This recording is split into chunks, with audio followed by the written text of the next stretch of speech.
are looking to start maybe hosting their own PM tournament, house tournament. So hope to see more from him in the future. But let's see this Marth Ditto right now. Yeah, Marth Dittos are always an interesting set to watch. Yeah. They can, I don't know, I've seen them played very different ways. All depends on the player, really, but we could be in for a very big camp fest, or we could be in for very intense flurry of swords. You know, it all depends on the players here, but should be a good set to watch. So SA Breezy, what does that stand for? Oh, your shirt, Super America. Nice, very nice. Yeah. Yeah, I used to work at Super America back in the day, you know, so they're my sponsors for my commentary, apparently. Very nice, very nice. 3, 2, 1. All right, here we go, Pokemon Stadium. Seems to be a favorite among Marth players in this game. Really everyone who seems to like PS2, but Marth players especially, I see them come here all the time. Yeah, I feel like I'm one of the few people who don't really like Pokemon Stadium. Yeah. But I don't think it's terrible. Some matchups I'll like it. Yeah. It's interesting. I like it because it's a really unique blend of stage attributes. It's one of the, if not the widest base stage of the legal stages in our list. Maybe Delfino's would be longer, but we don't have that currently. Oh, right. But the side to edge blast zones are medium at best, and it's got one of the shorter ceilings. So a lot of room to run around on stage, but distance to the blast zones is relatively shorter. Okay, good shit to LK. And I always think the counter picking process in Dittos is interesting. Yeah, definitely. It definitely all becomes about stage comfortability, you know, and if the two players don't really know each other, the banning process is just kind of like, you know, I don't want to play on Fountain, so. Yeah. LK gave me a bit of a tough time in my first set. Of course, it's Marth Nest, so kind of tough anyways, but was really good about catching people, shielding and grabs, and intercepting my recovery, spacing himself well with F-tilts, F-smashes, and the like, playing very patiently when his opponent was off stage. Right. So LK is using the Sam tag, right? Yep, he's the red Marth. Okay. Here we go, dash dancing. Around each other. Both players just trying to wait for the other one to open up, show his hand.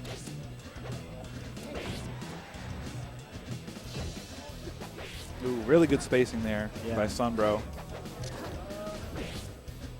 I like that dash attack. Ooh, okay. Both players seem to be trying to throw out a lot of hitboxes as they're trying to descend.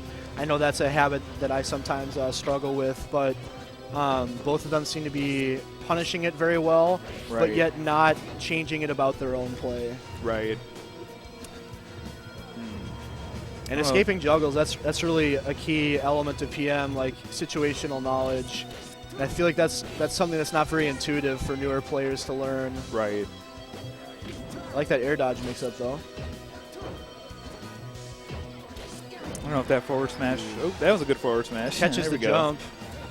I'd like to see him just take ledge, though, right there. He had plenty of time. Yeah, I feel like at that point it's, you know, he's kind of doubting himself. Yeah. You know, does he really want to commit to going down to the ledge down there? But yeah.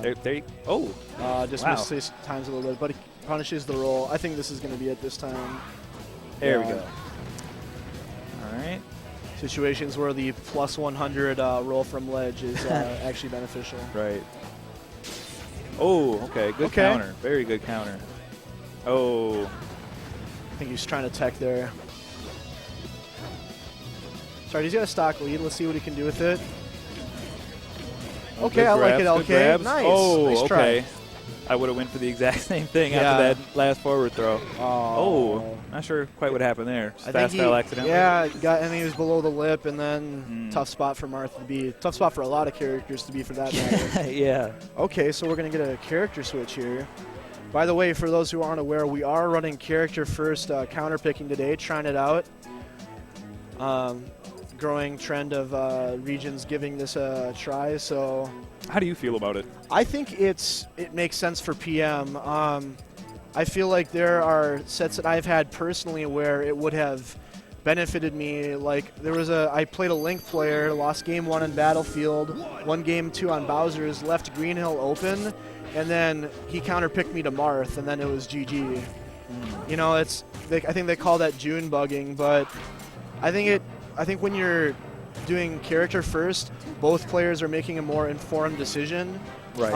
Like there's no blind factors that you're not accounting for. Right. And I know there are definitely good arguments for both sides, but I'm happy that we're at least giving it a try. Yeah. Yeah, that's about my same stance. You know, I think there's definitely pros and cons to both forms of counterpicking, but yeah, definitely. I feel like just because of how diverse the viability is in this game, you know, it makes sense to at least try something different. Right. I don't really know if I've developed any real feelings towards it yet. You know, I've only played one set so far, but you know, didn't seem bad. Yeah, and I think that's one of the things people have to consider is I think a lot of people have knee-jerk reactions to proposed rule changes, but oftentimes when we like experiment with those things, we find that maybe it isn't really as big a deal as we thought. Right. Or if it is, then at least we know for sure. I think that's one of the wonderful things about PM is the freedom to experiment with different things and different balances and different stage lists. It's really cool. But this Sheik pick seems to be working out for LK so far. Yes. I like the Fountain of Dreams pick. I don't know if that first match was just downloading some data, or if perhaps Sunbro's just a little bit more comfortable in the Ditto, but it definitely looks a little bit like a different game now that LK has his character. And this is a matchup that's in Sheik's favor. You know, I wouldn't say by a terrible amount. You know, maybe 60-40 at worst, but yeah. You know, there we go. Down throw into some tilts. Yeah, and I would say especially like at a, you know, not to disparage these players, but at a lower level of play, I feel like the Sheik Marth matchup is a lot more polarizing than when you start hitting the upper echelons.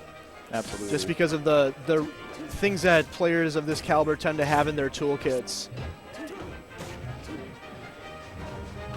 Yeah, that's a very good way to put it. Ooh, that was a very good forward tilt. Yeah. Just pull him in there. Caught the inward DI because he was trying to get back towards stage. Oh, that's the trap right there against the Sheik. You don't ever want to be holding in because, you know, that's how you get comboed by all of her moves, but you don't want to be holding out when you get slapped by that forward air because, oh, buddy.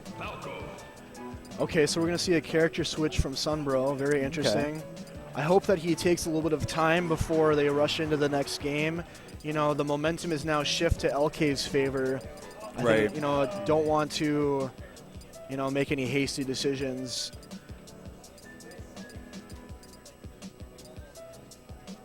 Yes, I think it's an interesting thing how some players will take a lot of time between games. Like if coming off of a loss will take a lot of time to, you know, take their breath and relax and cool down, you know, think about their game plan, whereas some other players, Dexter's a good example of this. Like if he loses the game, a lot of times he'll just salty run back right into the next game. He just wants to get going right away. Yeah. You know, they both have their advantages. You know, I think the mindset of going right into the game is just like don't give him any time to realize why you won, just get back in there. Yeah, well, and it's an interesting reflection on player expression, right? Like everyone kind of sees and like processes the meta and like competition differently.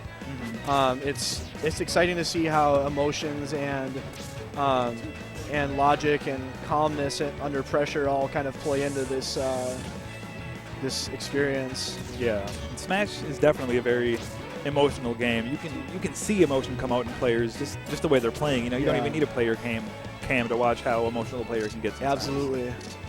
All right, throwing out the F smashes. Want him that kill, see him at the red percents, and, you know, just throw out a strong move. There we go. All right, punishes the errant down smash. But Sunbro has turned the momentum back in his favor. Seems like he's doing what LK did to him last match and just kind of waiting to see what LK is doing and punishing his commitments. Oh, really good needles. Nice needle snipe. Very clutch. All right, keeping this game 3 close. A lot of game 3 sets today. Yeah. So Smashville being a bit of a mini FD, I'd say that probably Falco has a small advantage in this stage. Probably likes it a little bit more for laser pressure and stage control, but Sheik's definitely no slouch either. Yeah, I'd say, I'd say the biggest thing for Sheik on this matchup is that she can do her down throw tech chases very well because there's no For sure. platforms that Falco can really DI to, except for the one that's moving. Yeah, but And- that's situational. Yeah. So players are just feeling each other out. I like the patience of that shield grab there. Ooh, okay, going for that platform. And I was going to bring that point up. That platform makes for a really good option for recovery for both of these characters, actually. They both have very predictable and easy to see coming recovery, so that platform being there adds interesting element. Yeah. Ooh, good spacing. Will LK be able to close it up? Oh, just misses it. Still close, though. Don't want to see Sunbro get discouraged yet. He's played pretty well so far this game. Oh, okay. All right, some reactive tech chasing. Yeah, very nice by LK. I think that forward throw was an accident. It was supposed to be another down throw. I like that poke by LK on Sunbro's shield just to get a reaction out of him. Ooh, barely missing that grab. Yeah, Sunbro's not really he's not really responding very well to these jabs on shield. Seems like it's making him kind of nervous. And right here, Oh, grab ledge, grab ledge. oh, just a little too slow. That was close. I think that's going to be it, yep. Classic dash attack slap. Okay, so Sunbro's on his tournament stock right now. So it's looking like Sunbro's biggest problem is he's trying too hard to go in. I've seen very few lasers from him recently. Yeah. And then when he does, he waits, until LK's right up in his grill. Yeah. Got to be a little bit more aggressive with his defense. Just kind of trying to catch him with shuffled aerials right now, but seems like Sunbro's just kind of guessing about where he wants LK to be, and he does get the drop shield F smash confirmed, but still he's going to need to switch something up if he wants to bring this back here. More down throws. Ooh, those needles were such a good idea to like cover, not only cover the option, but like make him do something while still having all of your options. That was really smart needles. Oh, dash attack. Oh, I like that sequence a lot. And that's there it is. Good games. Good shit to both Very good players. set. I like that we saw 2 different character counter picks in the set. A variety of melee matchups. Yeah, you don't really see it too often, but it's definitely in PM. Yeah. Is why I enjoy watching it so much. There's so many more people to play so many more characters. Sure. Like the past 2 sets we've watched, we had a couple of character counter picks. And it was Yeah, I have good, to agree. good variety.